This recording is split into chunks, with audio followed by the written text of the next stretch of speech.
Good morning all. ഞാൻ paediatric neurologist doctor Donna. ഞാൻ Aster മെഡ് സിറ്റിയിൽ കൺസൾട്ടൻറ്റ് പീഡിയാട്രിക് ന്യൂറോളജിസ്റ്റായി വർക്ക് ചെയ്യുന്നു. പീഡിയാട്രിക് ന്യൂറോളജി ഡിസോർഡേഴ്സിൽ നമ്മൾ പ്രധാനമായും കാണുന്ന ഒരു വിഭാഗം ഡിസോർഡേഴ്സാണ് കുട്ടികളിലെ എപ്പിലെപ്സി, പീഡിയാട്രിക് എപ്പിലെപ്സി അല്ലെങ്കിൽ കുട്ടികളിലെ അപസ്മാര രോഗങ്ങൾ എന്ന് പറയും. അപസ്മാരം എന്ന് പറയുന്നത് ബ്രെയിനിൽ ഉണ്ടാകുന്ന ഒരു അബ്നോർമൽ ഇലക്ട്രിക്കൽ ആക്ടിവിറ്റി അല്ലെങ്കിൽ ഒരു അബ്നോർമൽ ഇലക്ട്രിക്കൽ ഡിസ്ചാർജ് മൂലമുണ്ടാകുന്ന റെക്കറൻ്റ് ആയിട്ടുള്ള അബ്നോർമൽ മൂവ്മെൻറ്റ്സ് അഥവാ സീഷേഴ്സ് എന്ന് പറയും. ഒന്നിൽ കൂടുതൽ തവണ സീഷേഴ്സ് ഉണ്ടാകാനുള്ള ബ്രെയിനിൻ്റെ ടെൻഡൻസിയെയും നമ്മൾ അപസ്മാരം അഥവാ എപ്പിലെപ്സി എന്ന് പറയും. ഇത് പല രീതിയിലുണ്ടാകാം. ഇത് മെയിനായിട്ട് രണ്ടായി ക്ലാസിഫൈ ചെയ്യുന്നത് ഒന്ന് ജനറലൈസ്ഡ് എപ്പിലെപ്സി അല്ലെങ്കിൽ ഫോക്കൽ എപ്പിലെപ്സീസ്, ഇങ്ങനെ രണ്ട് രീതിയിലാണ്.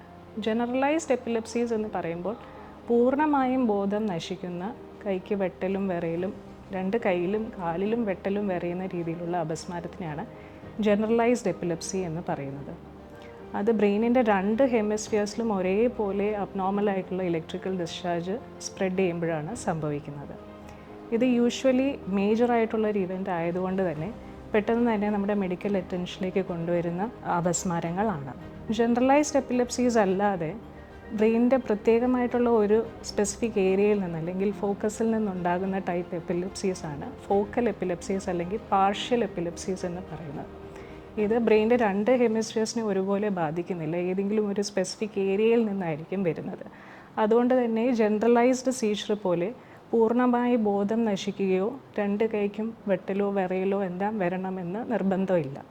എന്നാൽ ഈ ഫോക്കൽ സീഷർ തന്നെ സിവിയർ ആകുമ്പോൾ അത് ജനറലൈസ്ഡ് ആയിട്ട് കൺവേർട്ട് ആവാറുമുണ്ട്. പക്ഷേ ഇതിൻ്റെ ആദ്യ ലക്ഷണം എന്ന് പറയുന്നത് ചിലപ്പോൾ ഒരു ഭാഗത്ത് അല്ലെങ്കിൽ ബോഡിയുടെ ഒരു സ്പെസിഫിക് പാർട്ടിൽ മാത്രം ഉണ്ടാകുന്ന വെട്ടലോ വിറയലോ ജെർക്കിംഗ് ആയിരിക്കാം ഒരു ലക്ഷണം. ചിലപ്പോൾ മോട്ടോർ മൂവ്മെൻറ്റ്സ് ആയിട്ടുള്ള ജെർക്കിംഗ് ആയിരിക്കണം എന്നില്ല.